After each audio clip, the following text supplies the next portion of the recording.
All right, we are back with episode 15 of the XG podcast, and we are pretty much almost done with the Euro qualifications. Oh, Euro qualifications. It's the first round of the knockout stages. Yeah, the round 16. We're about what 6 of 8 through.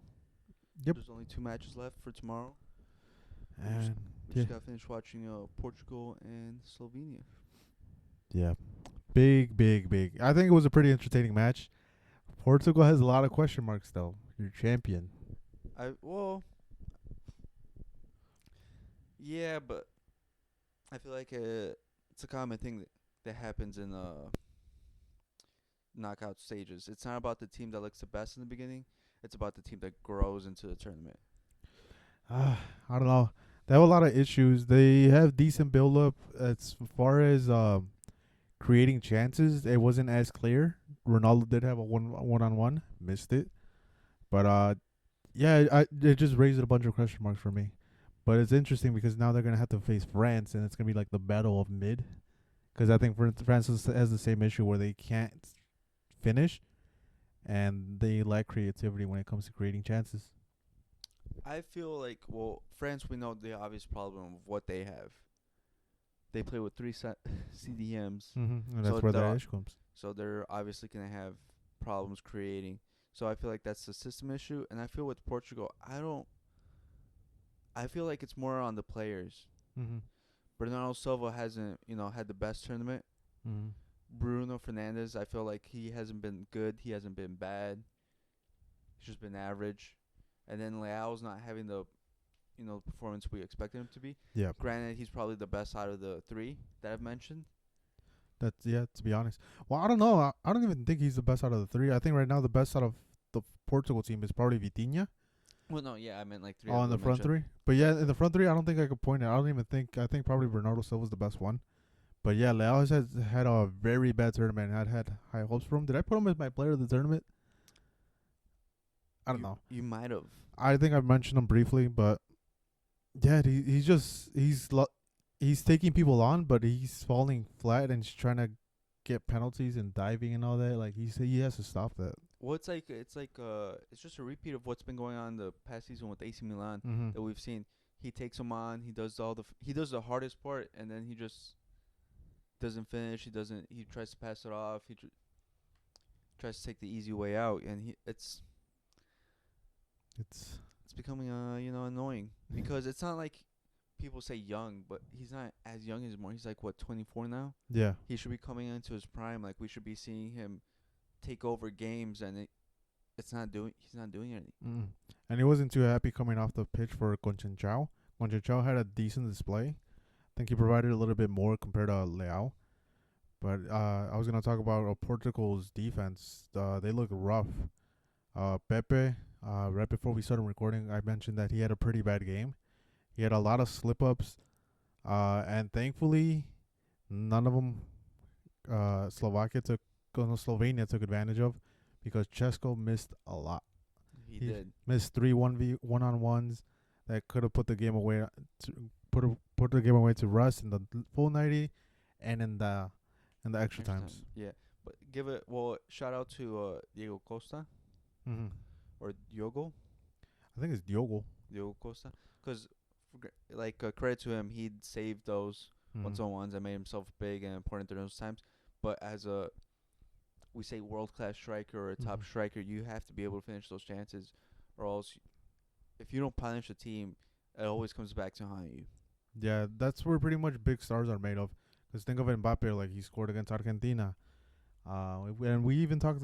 I think I talked highly of Chesko. Even you did too. Like he was gonna make a big money move to Arsenal, but he ended up staying, and we said it was the right move because he could keep developing. But like you scoring these chances in this stage against Portugal, like would have gave you even more confidence and probably even raise your stock like 10 times. Just because, yeah, like I said, this is where stars are made, and you just got to take advantage of those situations. Yeah, the knockout tournaments are always where it's it's where your big time big name players show out, and that's where people criticize them. If you don't show out, that's where it mostly comes from. That's where reputations are made, and if you don't, people will remember that. Yeah, like people are gonna remember Ronaldo missing the penalty in extra times. Mm. My guy, big moments, dude. Not everyone can score those penalties. You know, All right. you gotta be perfect in those situations and those big moments where your team needs you the most. I don't know. It's huge because I think the commentators I was watching it on VIX, and the commentators were mentioning going in if they go into a penalty shootout, that Oblak has the advantage because he's Oblak. He's a great goalie.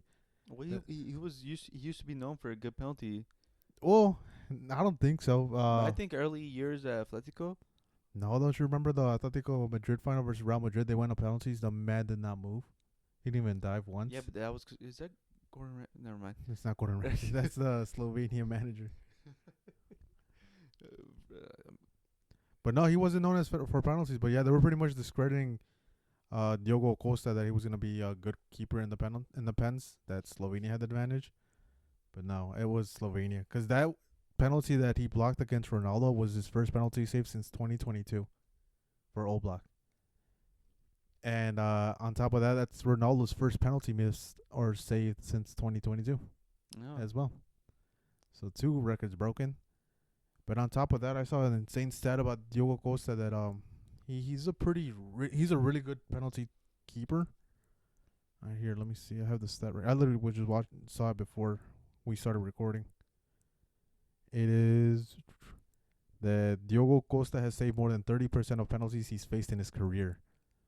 42 pens that he's come up against, and 13 of them have been saved. Granted, 3 of them were right now. Not bad. It's similar to Lunin. Yeah. Lunin has a good penalty save percentage. I can't remember what the exact number was, but I remember they were mentioning it during the Champions League semifinal. So France is not going to be too happy if they go into pens. Because, Jesus Christ, he was so perfect in all of them.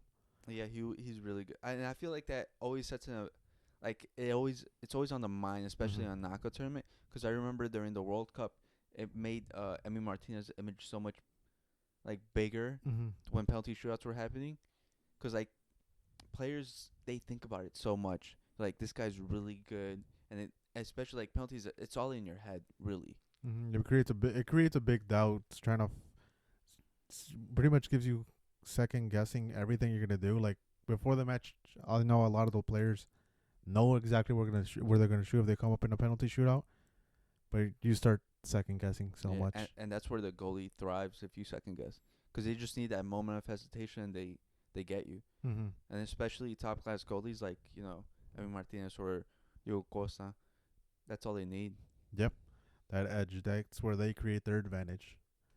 But now the question gets raised. Would you put Bruno Fernandes as your penalty taker from here on out? I don't know. I don't think it's going to happen, but I think it depends on the team. I think if the team asks for it, then yeah. But if the teams wants to give confidence to Ronaldo, they'll probably keep him. But I think that's a team decision. Because I think he also created a new record. The records that follow him. Ronaldo became the first player. Where is it? That has failed. Well, he's failed to score in 8 straight major tournament games. He's the first Euro player to have 19 shots in total and have 0 goals. So, like, his confidence is at an all-time low. And at what point do you just go to your bench and put in Diogo Jota or Gonçalo Ramos? Because I don't even think it's going to happen at this point. I thought this was going to be the game where it's going to happen. No, I think he rides him to give him the confidence. Because I feel like once you bench him, I feel like the confidence is done. Probably, but at this point, dude, like everywhere else, they kind of seem good, but like I think he's been super unlucky. Well, then again, how unlucky can you be to just be like inches away from scoring, scoring? I feel like that's where the confidence comes from, because it's like so many players that we know that like go on slumps and things like that. There is just like, it's like the most unluckiest thing that happens to them, and they're just like, it just feels like it's a world away from happening. And once it like, it's like a dam. Once it like breaks through, it's just gonna flood. Yeah. But I don't know. It just brings up the question for me. Like, I would have, like, if I'm the coach, I would have benched him at that point. Like, you need the goals. This guy's not scoring for you. You gave him 4 matches, and he missed the crucial penalties. Like, no, you have to. Because then it's just gonna keep costing you. What if they lost this match? They're gonna blame who? Ronaldo. Why are you starting a 38-year-old? Mm. But I think Roberto Martinez's tactics have been far short of being good. Yeah. Like especially during this match, why would he sub out Vitinha? Yeah, it was weird. He was the best player on the pitch. Well, second best player. Paulinho. Paulinho was going off. He had a monster game. His stats are right here. What the fuck? Where is it? He won 15 ground duels were contested. 14 ground duels he won. So he was 14 out of 15. And Bayern got a fucking steal for him. I don't think the move's been confirmed yet. It hasn't been confirmed. I know they've been like dabbling. Yeah, 'cause they're trying to haggle the price, and after his performance, I think it just went up. Yeah, he just shot up. God damn, what a fucking player. But yeah, I think the midfield issue is kind of solved with having Paulinho and Vitinha, and just having Bruno play that cam role. Because I don't like Bruno playing super deep. No, I think that's where you like lose more creativity when he's just all the way back there. but this is a problem 'cause we say the midfield is set, but they still have problems even though the names and everything should be working out. 'Cause you have Vitinha, who's arguably PSG's best player last season. Mm-hmm. Paulinho, who's shown he's got monster performances in him, and then Bruno Fernandes, who's like what Man United's best player for how many years now? Mm-hmm. And then you have Bernardo Silva, who everyone just rates as like this Pep, super disciple, and then Rafael, who's a superstar in waiting, and yet the performances don't show it. I think it's one guy in Ronaldo. You put in Gonzalo Ramos or Diogo Jota, the team becomes 10 times more dynamic. Are You sure? get more movement in the box. If you want straight up just a 9 posted up there, you put Gonzalo Ramos. If you want movement, versatility, and running in behind lines, it's Diogo Jota. Or even go Joao Felix. But even then, I wouldn't put Joao Felix because he's more of a creator rather than a 'Cause finisher. I was gonna say Joao Felix. I don't trust his. You say finishing. Mm-hmm. I wouldn't trust that. No. I feel like it caused more problems than Th- fix anything. That's why I mentioned the other two first, because Joao Felix would be like a super like standout thing. I'd rather play him on the wing than playing him as a striker. Yeah. But interesting. But we were saying defense. You think he makes any changes in the defensively? No, I think he's gonna stick with the guns. He hasn't really changed anyone. Yeah. I think only Paulinho he's changed, Yeah. but no, he's sticking with the same 11. Cause yeah, I wish Silva got minutes. I would it should instead of Pepe. I thought Pepe was gonna be like kind of that bench role and like provide that leadership and just advice when it comes to those situations. But no, he's starting. 41 years old. But his performances have shown that it was the right choice until today, Mm-hmm. and I wonder if it's gonna create some doubt in for the next couple games. Because think about it, he's 41 years old and his legs might be giving out. And next game he's got against France, and that's where speed is everywhere. 120 minutes you just played. Now you got to play Mbappe and company on fucking Friday. Yeah. But then again, that goes into the next match. We could segue into it. France hasn't been the best. Well, I think this is a common thing that we've been saying for I don't know how long. France and England don't look good. France, I feel like we could pinpoint the problem so easily. Mm-hmm. The manager's just Incompetent. He's scared. he's literally I don't know how you could drag this number of big name talented players down to the ground, but somehow Didier Deschamps finds a way. Yeah. I do want to give him a praise that he brought Kante back, even though I was talking shit about him. Yeah. Because so far I think he's probably even one of the best players at the tournament. But, like, why are you playing Rabiot still and Chouameni next to him? Put a fucking cam. Put a center mid that's creative. Yeah, I don't listen, we've had this discussion even before the podcast. Mm-hmm. I don't understand what this man is thinking. It's like he's purposely putting handcuffs on his own team. Mm-hmm. And I just every time I want to give shout outs to the France team because I don't know how they put up with this man and win somehow. Because, yeah, all the goals they came out that they've scored are 3 of them are our own goals, and one of them is a penalty. Yeah.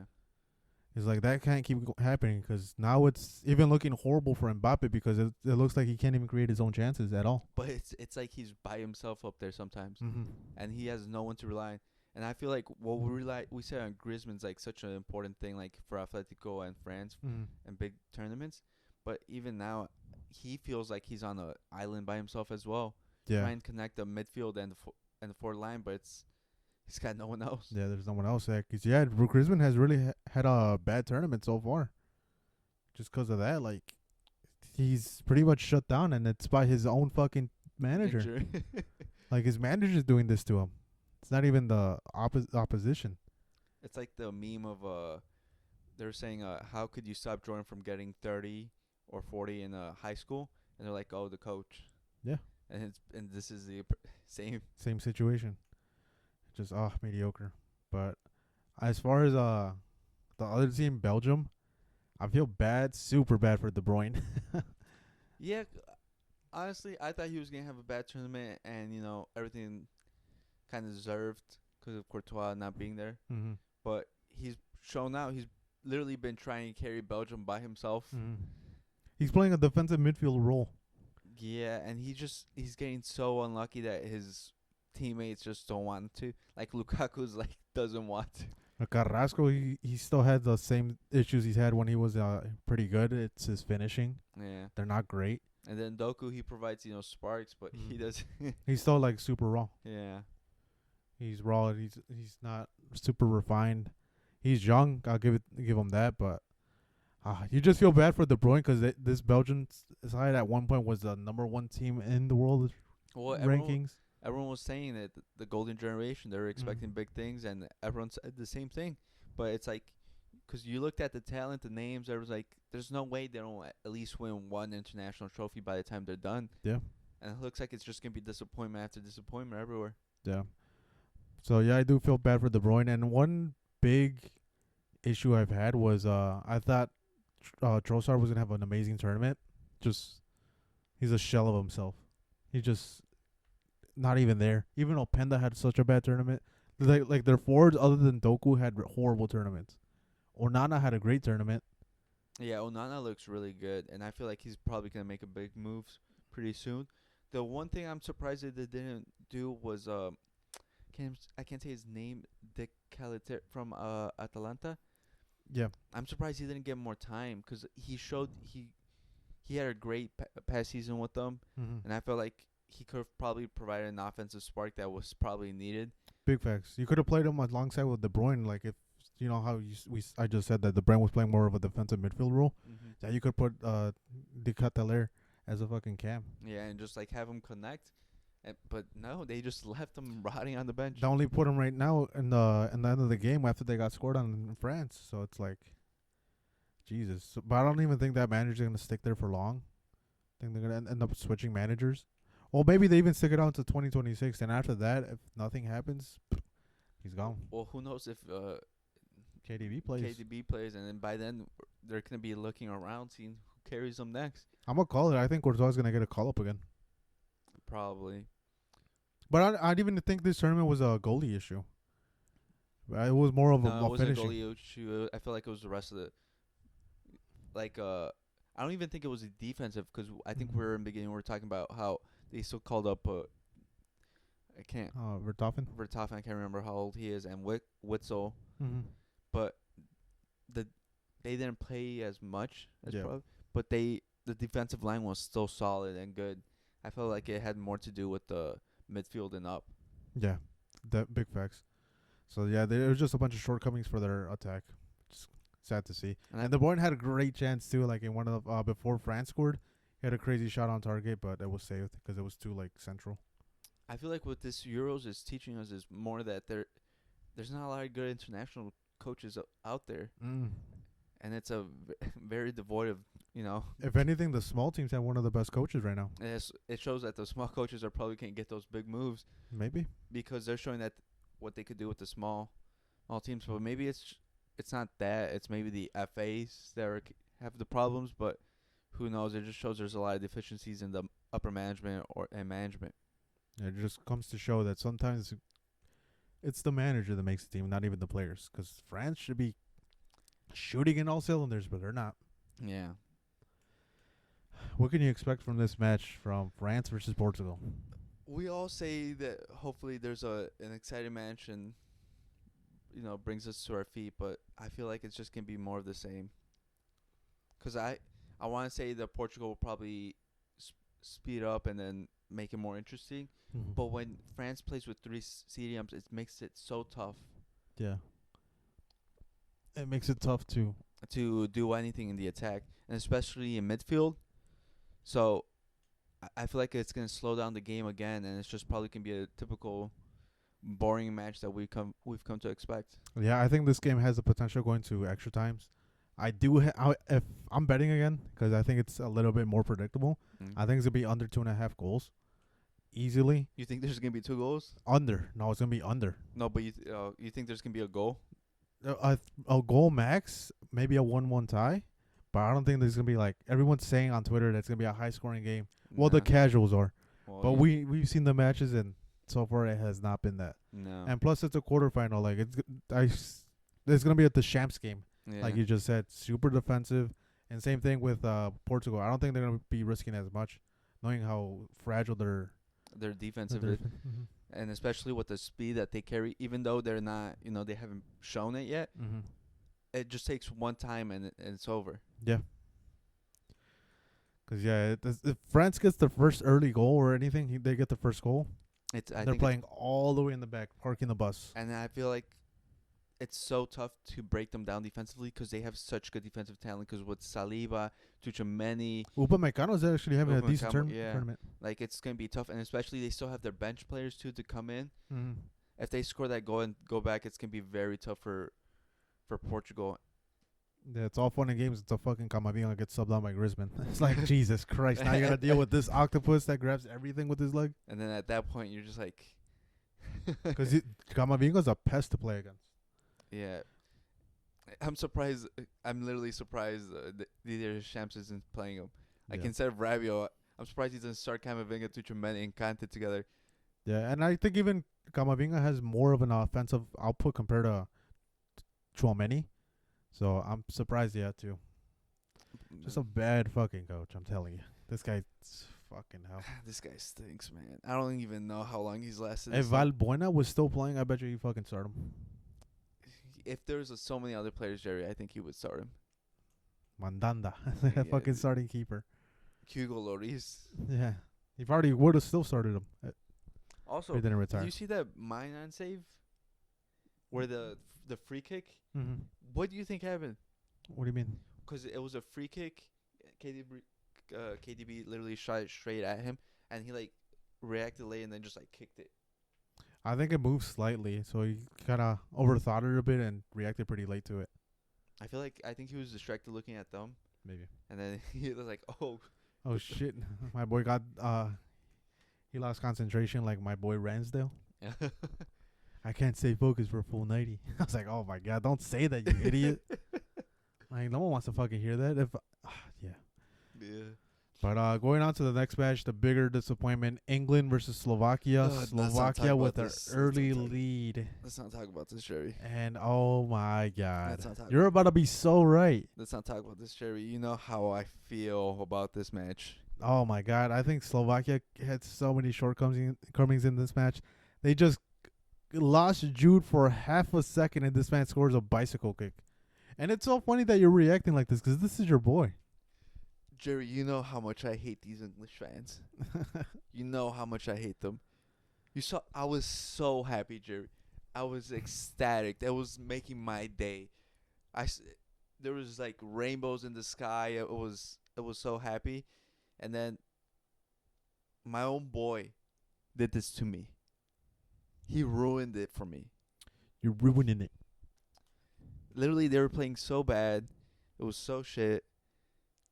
Slovakia was going to prove my prediction correct. No one else predicted it. No, it's like legit, no. And then at the last minute, they come in and just a fucking wonder goal, too. And he's had such a shit match. And I think even Benzema came out and said it earlier this week that he hates how people have shit matches. And I think he's talking shit to someone specifically. That they have such a poor game, but then they score a goal and they praise him. He's like, I even hated that when they did that to me. Benzema said this. And he's pointing fingers at who? Mr. Jude Bellingham. Such a bad match. But it's just a bad match in general for the whole England squad. But it raises the question: that goal Slovakia scored. You think if the player goes down, Guehi gets a red card and they get the penalty? Because he was already on the yellow. I think so. So- Because I think it probably he gets a yellow at minimum, and then I feel like the second yellow by that point, yeah. Look, here it is. Here it is. Because he did get tripped up, so there's a shout for penalty, but he somehow composes himself and finishes it. Yeah, I think if he does get he does fall down, it is a second yellow, and at that point, I think England's practically done. But who knows? You know, the fucking cockroaches, fucking hard to kill. I was going to say, if anything, they probably wouldn't have given him the second yellow. They would have said, oh, the penalty's enough. But no, it was tough because, I don't know. Did he even make contact with him? We can't tell. Yeah. We can't tell because you guys can't see, but there's a camera covering our view. But yeah, I don't know. No, But I think it was just in general a fantastic finish. yeah, but you know what you say about Jude, Harry Kane as well. What do you That- mean he scored that the second ma- goal, dude? That merchant. Yeah, Ivan Toney came on and just gave him life. And it was funny, too, because I was talking shit about Ivan Toney. I'm like, why the fuck are you bringing on Ivan Toney? The man scored 4 goals in the Premier League, and you're going to start him over Ollie Watkins. Or sub him in. Ivan for him. Toney proved me wrong because I thought it was a bad substitution. Me too, and he fucking proved me wrong in less than 2 minutes. Yeah, but I still want to say the fucking sub came at the worst time. Mm-hmm. He literally came on for like a minute. Yeah, he did that one thing, and that's it. Yeah, so it's a He did his job. It made Southgate look like a genius, Jesse. don't even get me started on that fucking fraud too. And it's weird, too, because, oh, my God. Now they're going to have to face Switzerland. What's going to happen, dude? Dude, we both predicted Switzerland. I did. I hope it happens. Same. I can't fucking see this shit for another game. Yeah, it was a bad game by England in general. Like, they gave up, Slovakia gave up most of the possession, and you guys still can't fucking score? And with this offensive talent and golden generation that they supposedly have, they still can't do anything. But yeah, I just feel tired of talking about them because it's the same shit over and over. It's same shit, dude. So let's go on to the fucking next match, and that's my boys from Spain, La Roja Yeah, dude. versus They're Georgia, dude. the best team so far at the Euros. They're the most, they're the most solid team. Like, they're just taking over. But it wasn't an easy match either. I think Georgia planned the match perfectly. Yeah, because they initially started off with the lead, and it looked like they were gonna give Spain a very tough time, and then Spain just clicked. Yeah, even though Spain was up 2-1 at one point, Georgia still kept coming up with everything. They had Kvaratskhelia, and he was pretty much dictating everything. But I like what they were doing. They were sending the fullbacks on the opposite side because they had all that free space, and just unlucky they didn't make the right pass. They got covered really well, but they planned a great match. I'm not gonna lie. Georgia looks very dangerous because I feel like the squad's still very young too. Yeah. So they might make a Maybe a World Cup run. We'll see them in the World Cup. Yeah, because dark there's more horse. teams. Yeah. But I feel like De La Fuente was getting criticized a lot in beginning because of his decision to start Cucurella instead of Grimaldo, That's true. and it's turning out to work out correct. Yeah, Cucurella with De La Fuente is just a different fucking person. That's the Cucurella from fucking Brighton. Yeah, it just shows that sometimes certain players or certain managers brings out something out of players. Because then it makes you think, like, is Chelsea using him wrong this whole time? Yeah, well, Chelsea's using everyone wrong. True. But yeah, it just because Cucurella resurgent campaign, and then Lamine Yamal. So far, a young player of the tournament. Yeah, he's going off. He's showing everyone this is world class. He's a world class player. They're the team to beat right now, dude. Right now, I'm telling you, I feel so strong that they're gonna win the tournament. The only problem is that man up front. Ooh, for Morata. Yeah, Yeah, he literally he brings them down too. he brings them down too much. Yeah, And I've noticed too, he started coming out and drifting towards the wings. and like, well, brother, it's pissing me just- off because he's like getting away of Nico Williams and Lamine. Lamille. I'm like, what the fuck are you doing? Get out of there right now. Like, just stay in the box, bro. Just do a movement here. Just here keep and your there. defenders there. Why are you bringing out the Yeah, you're bringing 4 defenders over on this side. Like, relax. Morata? Stop getting in the wings, especially Nico Williams. Mm-hmm. His buyout price is looking like a bargain nowadays. Barca. Don't think about it too much. Just get him. It's only 60 million. Think about it. Spurs just paid 50 mil for Archie Gray. That's a talent, Jesse. That's English talent. All these players they're buying, and instead no one's going for Nico Williams for 60. Like, I don't understand how more teams aren't jumping at this chance right now. Because I think they know the idea that he wants to stay in Spain. He wants to go to Barca. Maybe they feel like they have no chance, no matter how much they give him. Because like I told you over yesterday, that there's audio leaks that came out from the training of Spain, and it's Pedri, what is it? Nico and Mhm. Lamine arguing who's gonna get the 10 and who's gonna take it away from Ansu Fati. So everyone's assuming he's pretty much done deal with Barca, Who knows?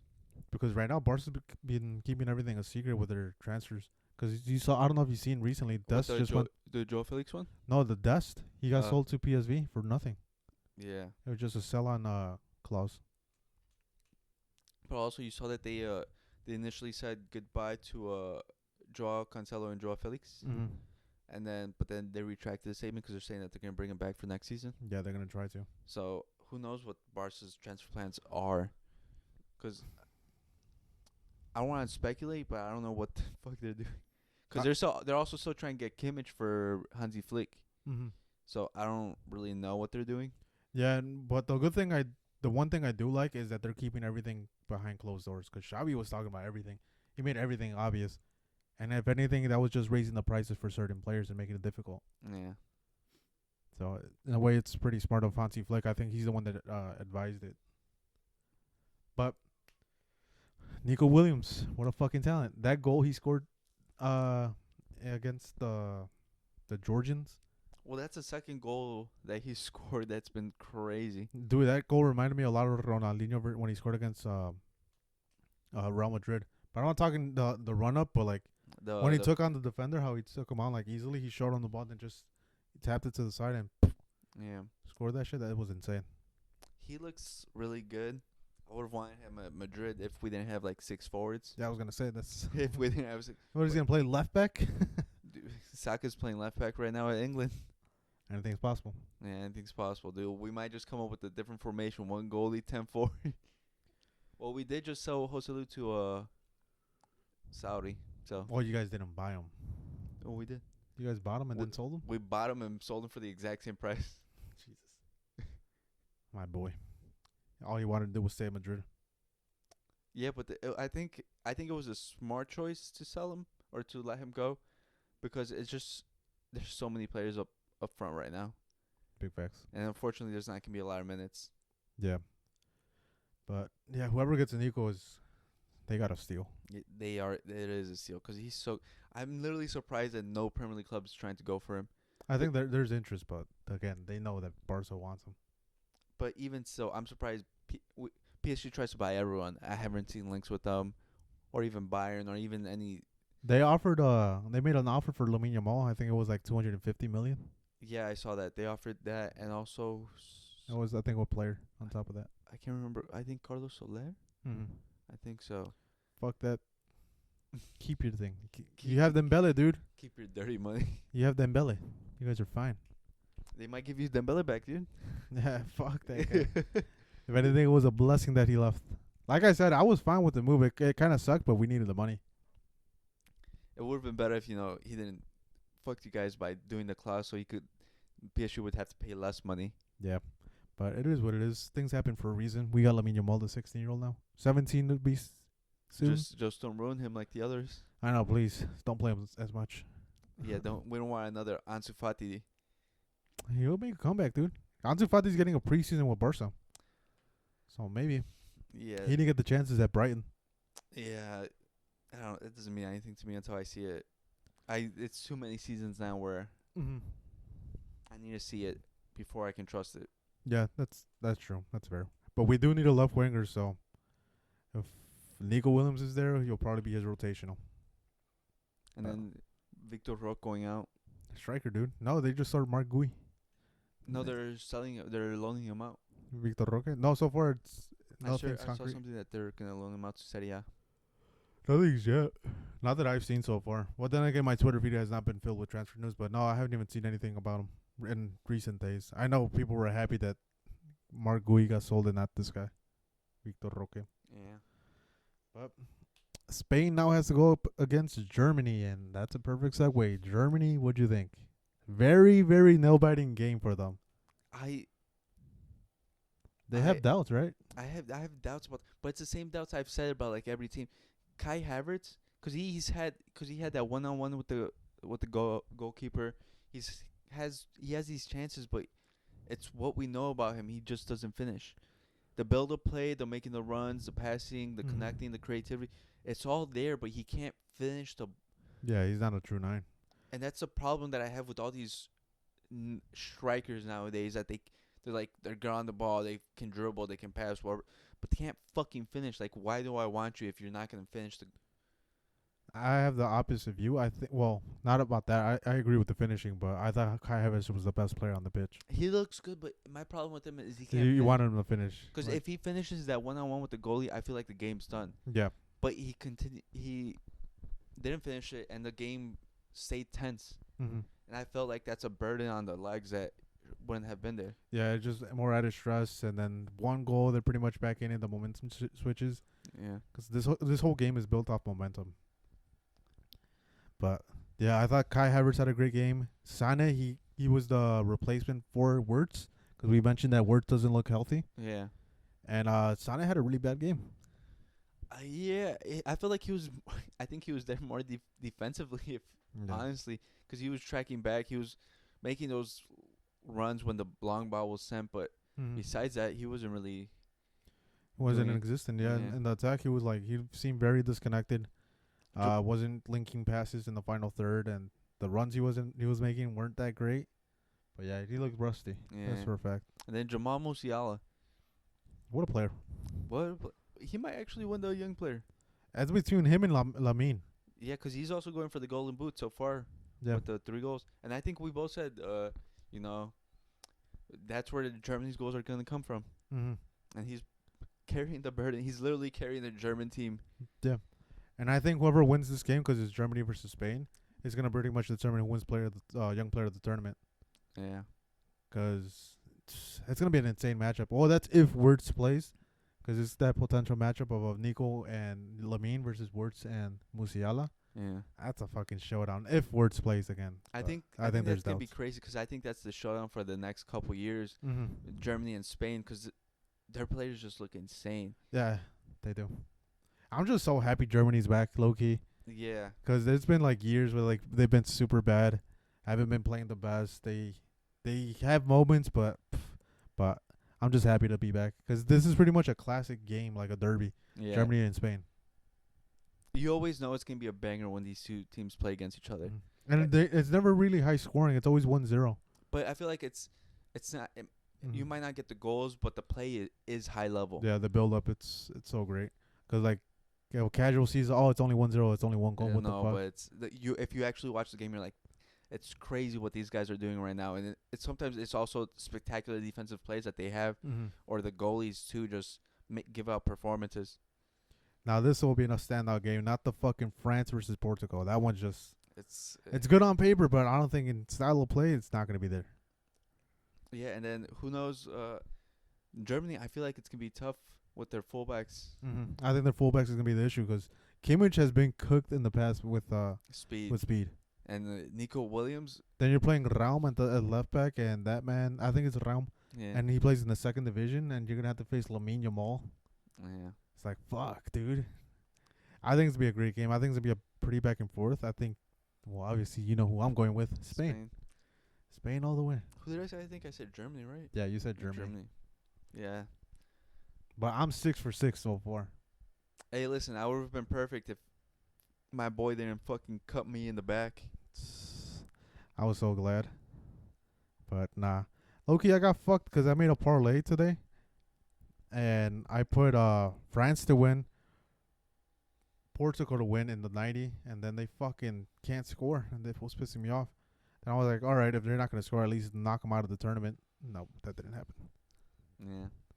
Speaking of knocked out, you want to talk about Italy's disappointment against Switzerland, or just real quick? Oh yeah, that's the last game we have to get into. But yeah, it's what can we say? It's what we've been saying for the past. Switzerland is a dark horse of the tournament. Yeah, and I think I wrote. Yeah, they are very the dark horse. I think they're gonna make it to the final. I'm telling you, they're gonna beat England. Yeah, I hope so, dude. I really do. Vargas scored a banger. Shaka just looks insane, and then Mbolo, he had a very quiet match, but he was keeping the center backs busy. And then Akanji, dude. What a center back, dude! Man City got a deal for him For free. for free. I was like, Jesus. Yeah, because remember, he was let go by Dortmund, and then I think he came in like around mid-season for Man City, and then he just become a Rolls Royce of a center back. Cause yeah, I remember Dortmund fans weren't too happy with Akanji because he would make a lot of mistakes on the ball because he's a ball playing center back. Yeah. But it's like no, like I like the way he plays. He's a fucking fantastic center back. But they just didn't see the vision. They didn't trust him. The man, he's so good. Jesus. What? How tall is he? Like 6'3". I think he's like 6 something. Ball playing. He has the strength if he needs to use it. And he could play left back, right back. He could play anywhere in that back four. Mm-hmm. Insane. Yeah, there's a reason he's sitting down John Stones for him. But I wrote some things down. So there's a lot of positives for the Swiss. They gained a lot of confidence from this game because they low-key just beat the past Euro champion. Yep. So it gives you confidence, even though Italy hasn't been the best. But it's like, oh, I beat the champion. Yeah, it is a big boost. It's a big boost. Like I mentioned, Mbolo brings a lot of attention to the center back, so it keeps them busy. Because I'll admit it, Italy does have one of the great, fantastic center backs. Yeah. In this tournament, Bastoni, he pretty much got held back so much. The Fiorentina guy, I think it's Fiorentina Bologna. No, Bologna. The one that Rama just looking into now. Everyone's looking into. Yeah, he pretty much had him busy the whole night. And when it does come to it, like they're comfortable without the ball. They don't need the ball to play well. Yeah. They have Vargas, who has a lot of speed. And they still have Shaqiri off the bench too. Mm-hmm. And you know he's gonna score a banger if he comes on. And yeah, like the speed in corners. As far as Italy, they have no creativity. Like a lot of the big teams, like Italy is a big team because they won World Cups and Euros. But that's when we mean big teams. But yeah, they just lack creativity. They're relying a lot on Chiesa, who, in their past Euro, that was their main guy. But now with ACL tears, he's after that ACL tear, he's never been the same player, and it's tough to rely on him for another special run on these Euros. Mm-hmm. And I feel like Italy's problem, I wouldn't say it was Spalletti or anything like that. I just feel it's a lack of players. Yeah. I feel like Italy's going through a shortage of the players that they're used to, good quality world-class players. And I feel like we've been saying this for a while now, that they're struggling to produce players. And I feel like that was also coincided with the fall of Serie A. Well, we don't want to say that because we praised Serie A all this whole season. No, but I mean, like, now that's the come up, I feel like now there's going to be new young talents that are coming up. And I wouldn't say it's going to be this year or the next World Cup, but I feel like this is going to sprout for upcoming players for Italy. Because right now, they're probably still too young. Because we say Serie A is on the rise, but if you look at the players that are contributing to that, they're not all Italian. Yeah, Scamacca pretty much. I forgot what he is. I think he was Argentinian. He got nationalized and being Italian. But yeah, I think it makes sense now that looking into it now, they're using El Shaarawy, who's like 30 or like around that age, and he was a promise at one point, but right now, no, he's like a role player in terms of NBA. Provides you what you need. He'll probably score a goal here and there, but he's not going to be that outstanding player like a Nico Williams. Yeah, Wirtz. It's tough because it just takes time. Yeah, it does. But I think if anything, it might be a slight positive they came out of group stage. At least you made it into the knockout rounds, but still, there's a lot of work to be done. Yeah, if anything, gives them more credit on how they won the Euros. How they won the Euros last time. Yeah. Well, they did beat England, which it's not much. That's why it's a lot of credit, dude. Thank God they saved us. That is true. I give them credit for saving us, but fucking England sucks ass.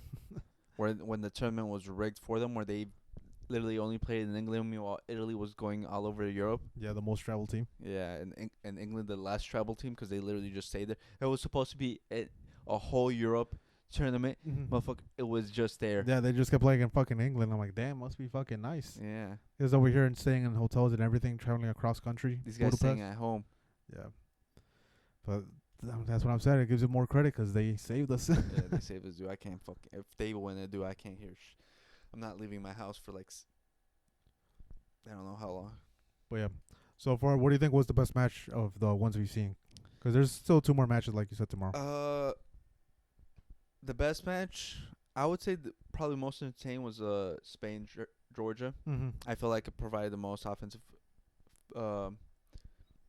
Output. but also the most enjoyment. Mm-hmm. Because watching Nico Williams and Lamine Yamal was enjoyable, and then Georgia also their attack was very good. Yeah, I think the scoreline wasn't too kind to them. It doesn't tell the whole story because Georgia was very threatening.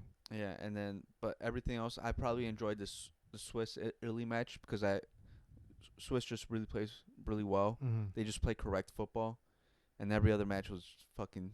Don't get me started. They're all fucking dead. I was gonna say I give shouts to the Portugal match. I thought it was very entertaining.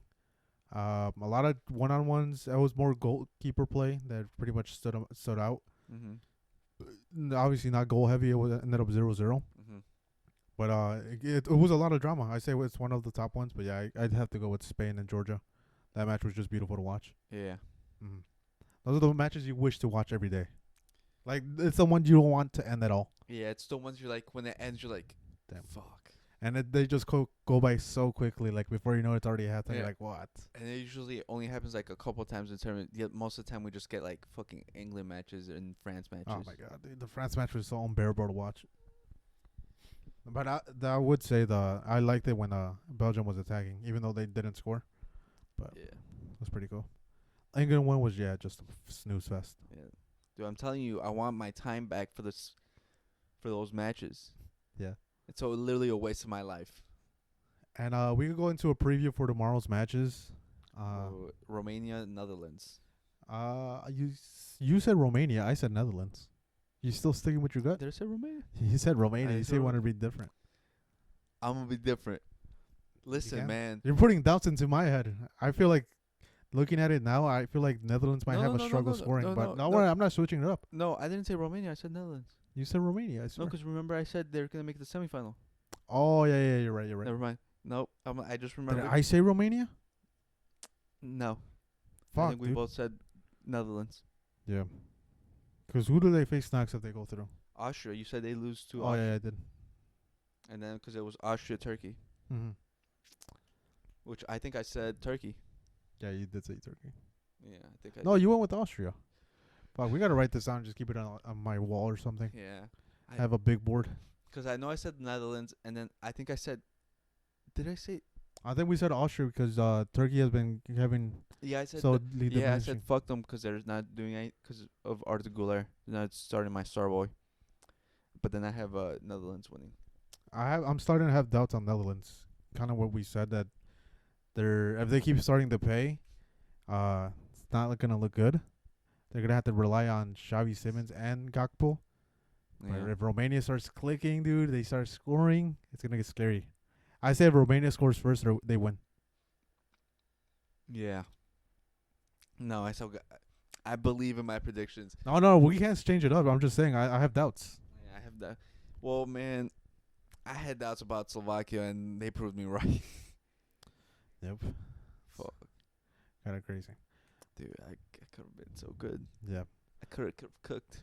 But yeah, there's not so much of a prediction to go through, like preview to go through. We did it basically last episode, so it's just the same thing. I don't think from the time then until now there's anything that's happened to change our minds from our predictions. It's not like they've played or anything, any news or injuries that's come out that's happened for us to change our predictions. But yeah, let's go into the biggest disappointment of the Copa America, and that's Mexico losing. We both had them going through, and somehow they fucking do the impossible. I said, you know what? I'm going to prove both of you guys wrong, and we're getting eliminated. We're gonna go eat birria tacos. We're gonna go eat aguachiles.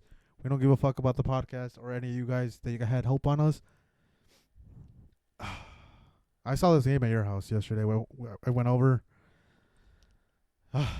Just same shit, dude. I always fall for the trap of having hope that they're gonna win, and then they just always disappoint. It's been like this for like the past 5 years. You know what it made me feel like? What? It made me feel like an England fan. And that's the worst thing that could happen. I think so. It made us delusional. It made us fucking delusional. And you know, I hate myself for letting that happen. Me too. And I was talking shit so much about them, like, oh, no, they're not going to make it. But I'm like, somehow they'll get into the second place, though. That's what we all said, dude. We all like, dude, but it's Mexico. They always fucking do something. Even if they don't deserve it, they're probably going to make it through. But yeah, they faced Ecuador yesterday. They ended up tying 0-0. If anything, they had 19 shots. But here, that doesn't tell you the whole story, because people will probably say, oh, they created a bunch of chances. No, they're all fucking useless shots. None of them were good. Except for maybe like Quiñones' shot where they save and then Santi Jimenez shot after. But none of them were fucking good. Here, Jesse, they had 20 shots. 4 of them were on target. 1 hit the woodwork. 7 shots were off target, and 9 of them were blocked. But again, the only shot you remember, and the one I remember, is the Quiñones shot, and that's it. That was it. That's it. There's just no creativity. We need the fucking Cam back, the number 10. I'm telling you, I need the 10 for the fucking football to be enjoyable, but all these fucking people ruined it. I blame Klopp because he fucking got rid of the 10. And Pep too. But yeah, dude. Also, his fucking changes came so late. Yeah, at that point, you were just putting in every attacker possible and just crowding the box, sending your center back up. That's where some of the shots came in.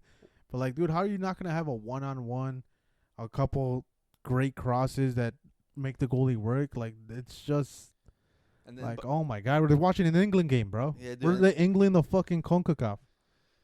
Dude, fuck.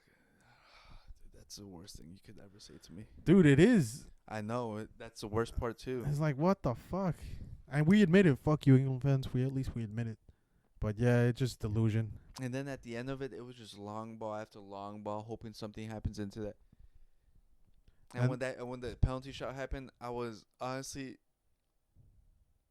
I was so disgusted if we were gonna get that, because I'm like, oh, dude, at this point we're just cheesing the fucking tournament. And then in Twitter, there's a huge argument people are trying to make that there was handballs in the game that should have been called in Mexico's favor, and that should have been penalties, but that's not gonna happen. Like, dude, the handball they're crying for, his hand is literally right next to the guy's body. Yeah. It's not stuck out. It's right next to his hand. Like, that's never gonna be called. Sure, it's a handball, but it's not one of those. They apply the rule well. Like, it's not gonna be called. Yeah, no. But nah, we deserve what we got. If anything, that opens up the eyes. And I asked my dad, like, what he thought, like, what are the changes they have to make. And he told me that, because I was telling him, it's probably Jimmy Lozano. You could probably have to get rid of him. He told me no, that he said it word for word. They could bring in the best coach in the world, like Pep Guardiola, and they'll still play like ass. That's true. Because it all comes from the directives. We fucking know that the upper management of the Mexican FA has been shit for years, and they've been rotting this team. And it's going to stay like that if we don't fix it. It's like a Man U situation. We could pour all the money in the world into it. It's not going to fix it. Because we've paid how much money for our past couple coaches? Tata Martino, what's the Colombian dude? Osorio. Like, we gave them how much fucking money, but they can't fucking fix anything. Yeah. Because now it looks like it's becoming more and more true that the Mexican FA does have in hand and who gets selected and who has to play. And it's becoming more obvious because you're getting players like players like Santi Jimenez that are getting the blame, even though they're not getting the balls that they're supposed to get. No. And it also feels like there's certain players that are trying to play a certain style while the others are trying to play something else. It feels like these players don't match well together, and yet they're trying to force it just for image sake. But the highlights I do want to give out, some players that stood out is definitely the back line. The three of them, or Arteaga, he played fantastic. He should be playing in Europe and not in Liga MX. Johan Vasquez, he denied a bunch of Mexican teams offers to go play in Mexico and wants to stay in Europe, and he played fantastic tournament. Cesar Montes, same situation, denied a bunch of transfers to stay in Europe, and he played fantastic. But the one guy that's fucking playing, Jorge Sanchez, I don't get why the fuck he's starting. Like, my guy, you're in the bench in Porto. Like, no one wants you in Europe. That's why you're getting sent back to Cruz Azul. Why is he starting? When with Julian Araujo, he had a fantastic tournament with Las Palmas on loan from Barcelona, and he doesn't get called up. Like, it makes no sense. That's why you know that there's a hand in this Mexican national squad. But a lot of changes have to be made in order to develop more. Starting with number one, bringing back the relegation. Because now there's rumors saying that the Mexican FA and the Liga MX, they want to do an MLS style thing, and where they sell team spots. So if you want to expand, Jesse, you got to buy a spot in the team, and just get rid of completely relegation. Just get rid of it. That's what they said.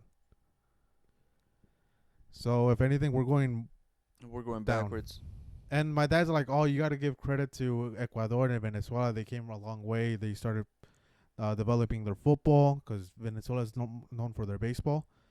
But the thing is like I told him, like, dude, we had a head start. Mexico in the 90s, they set the foundation of what Mexican soccer should be. They won the Confederations Cup, which is a big feat. And then since 2010 and 2014 World Cup, that's where everything halted. And then other teams started to catch up. We didn't make any progress. If anything, we started getting less and less football ability. It's just sad to see.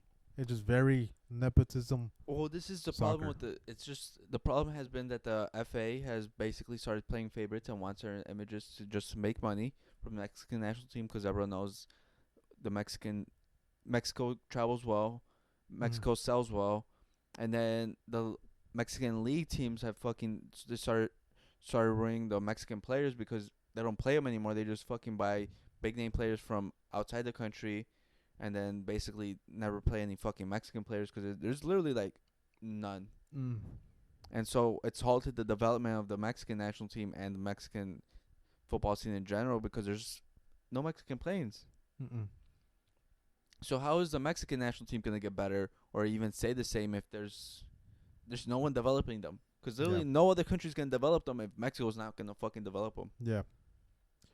And then even then, when they sell them to Europe, they want a huge fee. Like, I think the biggest one was Raul Jimenez? No. The recent one, El Chaparrito, the one that plays in Pachuca. Oh my god, I forgot his name. The one that pretty much Antuna. No. Charlie Rodriguez replaced in the starting 11. El Chaparro Sanchez. Yeah. He had offers in Europe. 2 La Liga teams wanted him, but he ended up going to Copa America for $10 million. And then a U.S. 22-year-old went on to Europe recently, I think, to a second division team in England for like $2 million. But that's the problem that with the Mexican national teams or like Mexico's national. Every time you hear about a European team or an overseas team having interest in one of the players, they fucking want to pay them or have them pay a fuck ton of money. Yeah. Because I remember like when Pizarro, when he was like coming up, they're like, oh yeah, we want 20 mil for him or like 30 mil. I'm like, that's not how it works. Yeah. That's not how it happens. Like, you gotta look at like all these South American teams when they sell players, except for like maybe Brazil and Argentina, but they don't pay them anything. Like, you gotta take your 2-4 mil and then. Not even that. They take less. They take like $500K, and then what they do is they do the sell-on clause, and that's where they make their money if they end up being bigger, which is something I've been saying forever that Mexico should be doing, but no, they get greedy. Yes, but Liga MX is one of the top 3 viewed leagues in the world, but like, doesn't mean the players should be going for that much. But it's the fucking owners, dude, because they're fucking greedy and they just want their money, and so that's why it's happening. Yeah. Yep. It's just sad to see, you know. Should we speak about the other disappointment, USA? Oh, they got a win today. They got to fucking win, and everyone knows they're not winning. Yeah, I just saw the lineup. Jesus Christ, he's starting the full 11. Dude, Uruguay is not messing around. They took us. Yeah, Darwin Núñez is playing the whole 11. The best 11 is playing. So, and it's funny too, because you know who Marcelo Bielsa was linked to? Mexico. Mexico. But we didn't want to do it. We didn't want to pay them money. They said no. They wanted a yes man.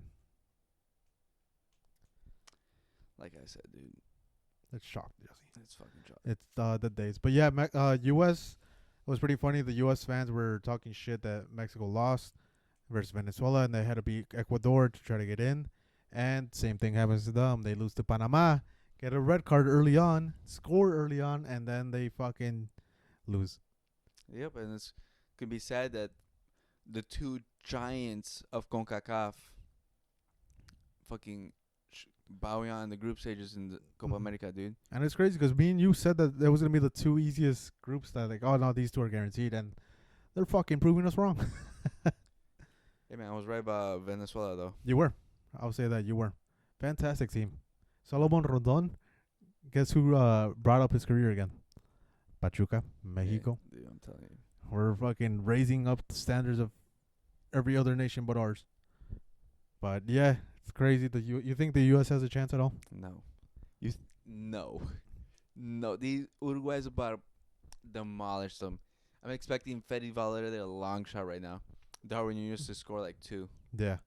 I think the U.S. is going to be exploited pretty badly because Bielsa is a tactical genius. Yeah, I don't know. I'm excited to see the match because I want to see how Uruguay plays. Yeah, dude, Bielsa's your coach's favorite coach. Yeah. I've only heard great praise from him. Yeah. I've never heard of anyone talk bad to him. The only time they do talk bad about him is like the FAs, but that's just because they don't see his vision.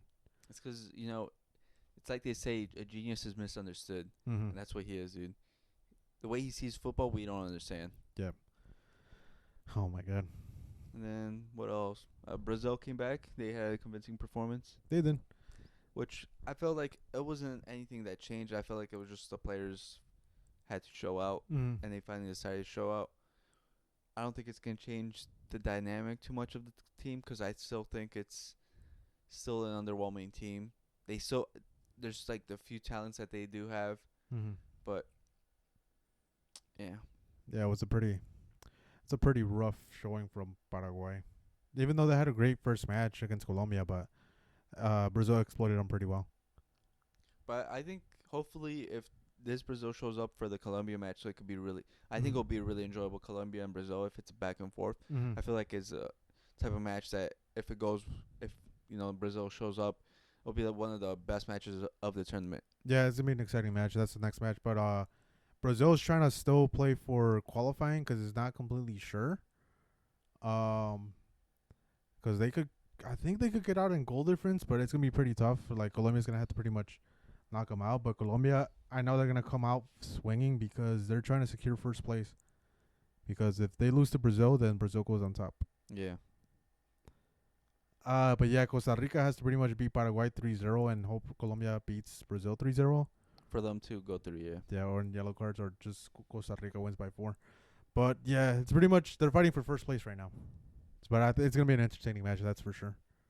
I forgot who does it show the bracket on who the loser faces, or like who if they get second place, who do they face? For which group? Fuck. Yeah. Group D. Group D2 is 1C. Who's in 1C? I think that's the USA group, no? Yeah. Is it? Mhm. Yeah. So you're pretty much just trying to avoid Uruguay if you're fucking Brazil or Colombia. Kind of crazy, right? They're gonna go. That's gonna be a part of the game of the tournament, or one of the game of the group stages, if anything. Insane. Anything else? I can't really think of anything. Transfer news. There's been money laundering in the Premier League like usual. Yeah. I think I was telling you about it. They'll sweep it under the rug. Yeah, dude, you saw the two random teenagers that might have some hype, but they're selling them to other clubs for 35 mil, 30 mil. Like it's nothing. Like nothing suspicious. But the Barca guy that Margui got sold to Chelsea for 5 mil. Six. Six. positive books for Barcelona. Yeah, but that flies, Jerry. Well, all these two other guys, fucking 35 mil. Yeah, yeah. I'm telling you, bro. There's some shady shit going on in the Premier League, but it's gonna get swept under the rug, how like usual, unless the FA comes out. Because it's also not the greatest or like most moral standing teams. It's like Nottingham, Newcastle, Brighton. Brighton. So There's no good standing Premier League team, dude. Tell me one good team that has good morals in the Premier League. None of them. one good team that has good morals. Let me think, real quick. None. Oh, I think there has to be at least one. There is none. Leicester. Not in the Premier League. They're in the Premier League now. Nope. Yeah. No, they had. Remember when the guy that died? Mm-hmm. They were claiming him, but they didn't pay for the transfer fee. Oh, Emiliano. I think that's Yeah. his name. And the club, it was a French club where like, well, you didn't pay for him. Oh, you're just ruining his image now. What do you mean? Well, Leicester City's image, not the players. Well, you said morally right, and they're not morally right. Fuck, dude. I think you got me on that one. Man City, bro. Oh. They're the they're the standard. They're the gold standard. Yeah, dude, there's no fucking team. Don't even bring Man up Arsenal, U. that fucking dirty ass club. Those Which dirty club? fans. Arsenal. Oh yeah. Those dirty fans. Oh man. Leeds, no, they're pretty racist. Dude, Chelsea. Chelsea, Jesus Christ, no. Yeah, dude. Right, Yair? You got me right. They're fucking clean. They're clean, dude. Chelsea's has like I think they've gotten. Are they the team with the most transfer bans? I know they had 2 in their lifetime. I think so. Probably because it's like the first time. Just Spurs? No. Spurs? No, their fucking general manager's fucking the worst guy to deal with. I know. That's what I'm saying. Nah, there's can't really think of. I'm If you know one, comment down below and give us your reasoning why. Jesse will probably shut it down. I will. And if someone says Arsenal, I just want you to know you will be blocked. I'm not here for that bullshit. Other than that, that's all I got for this episode 15. Yeah, I think that's about it. I feel like it's more of a transition episode. Mm-hmm. We're just waiting for next knockout stages and hopefully for a good match. Yeah. Fuck. When are the first games for the Copa America knockout stages? I think July 4th. July 4th? You're lying. Yeah, July 4th, Argentina, Ecuador, and then 5th of July is Venezuela, Canada. Damn. Should we do real quick the... Cause it's only 8 teams. Our knockout thing? Because when are we recording again? Next Monday? Yeah, probably. Alright, we could do it. All right.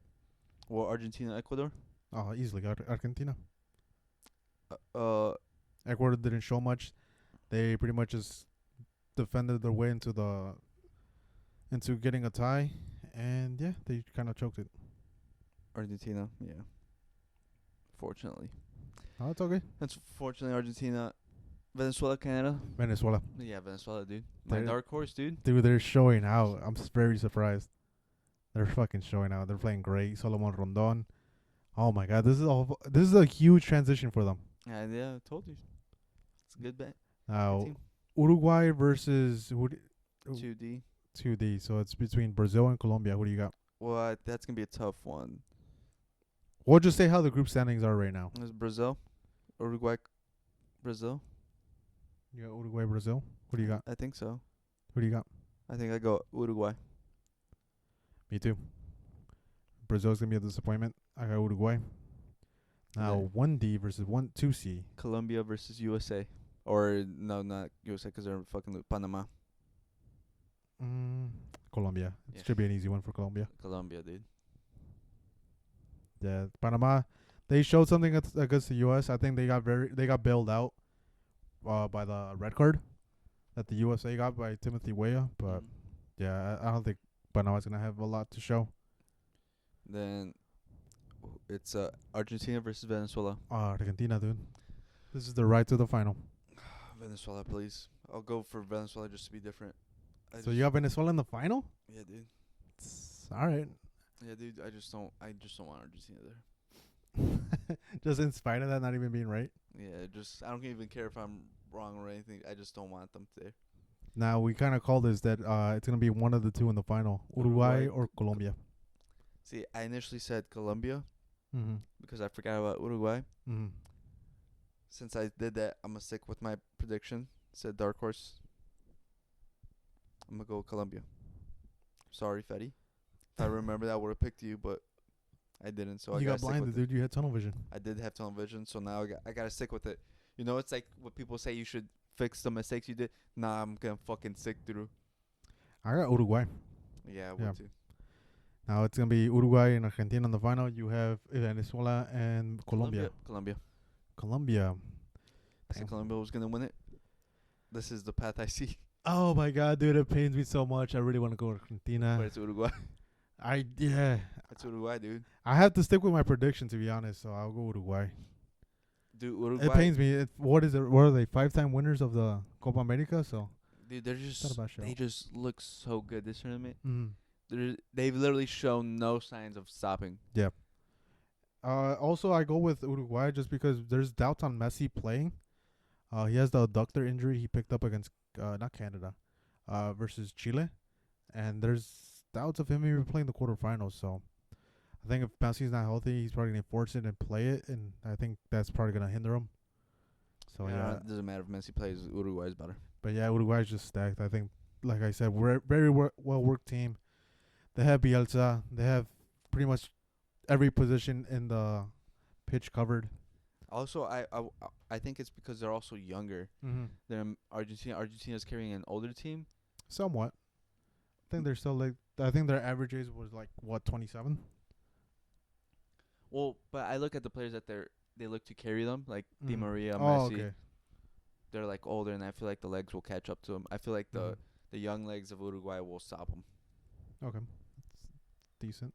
Yeah, Uruguay averages the age of 26. But no, yeah, it makes sense. You just said how you worded it. It's Mhm. perfect. Yeah, because yeah, they kind of had to rely on Messi doing a lot. Yeah, they still rely on the old guard to carry them, Mm-hmm. even though Lautaro I was about to Martinez say he's been scoring. Dude. has Top been goal scoring. scorer. But you know what they say when the knockout stages, some players don't show up when the lights are too bright. Yeah, they're fucking. What's it called? Lautaro Martinez is gonna transform into Higuain. That's what my brother always says. He's gonna turn into him. Dude, Higuain's my favorite player, dude. Yeah, dude. I wonder why this man choked so many fucking finals. Dude, he's a Real Madrid legend. He's a Sesco. I fucking respect him, dude. Dude, Higuain, I know you did that for me. I love you, man. I still can't believe it that he was starting over Agüero so many times. I In do. so many games. He's better than Agüero. Dude, at one point Higuain was fucking top, but just not with Argentina, but in clubs, oh my god. Dude was And that Napoli team, he was amazing. Well, don't even forget he was a top goal scorer when both Messi and Ronaldo like the first season. I think he actually broke Hugo Sanchez's Pichichi record Mm-hmm. that was standing for like 20 years or something like that. He was the first one to break it, and then after that it was Ronaldo and Messi. So he gets bashed on a lot because of what happened with Argentina, but And the club level, he was amazing. he was Mhm. disgusting of a player. Severely underrated right now, cause yeah, like you mentioned, but yeah, dude, he was disgusting. The goals he scored too, like if you've never seen a Higuain compilation with Napoli, oh my god. It's like think Harry Kane but better. Yeah. Actually good. Cause keep in mind, Cavani was in the shadow of Higuain when he was in Napoli, cause Higuain was the main man, And then he went to Juventus. and then he went to Juventus to win titles. But even then, in Juventus, he was scoring a lot. Yeah, You can't doubt him. He wanted some trophies, bro. Napoli at the then wasn't it? He was so good for like no reason. Cause he was so casual about it too. Mhm. Oh man. So yeah, there's a lot of reasons why he was starting over Agüero, but like thinking of it back now, like you kind of wish Agüero started But in the that, Argentina match just because Higuain didn't perform well in but knockout that's, stages. but that's hindsight. But yeah, that's in hindsight. Cause on the time you're like, but he's so fucking good. Yeah. Like he has to come good at some point. Mm-hmm. But yeah, that's our little rant for Higuain.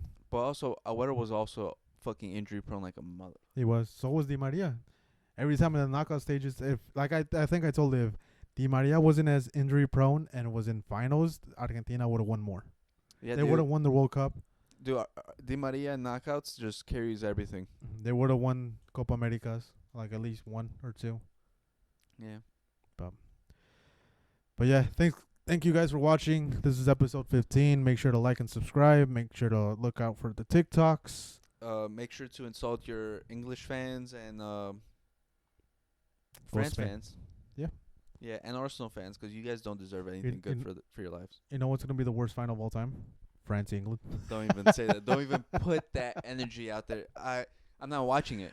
I'm not watching it because it's a lose-lose. It is. But no, honestly, at that point, I want France to win because I can't handle fucking it's coming home. But yeah, we're not gonna talk about it. We're not gonna throw it in there anymore. That's what it is. We're actually gonna delete this moment. Yeah. None of you guys should. If I see one comment about that, I just want you to know I will come to your house and fight you. But thanks again, guys. Peace. Peace.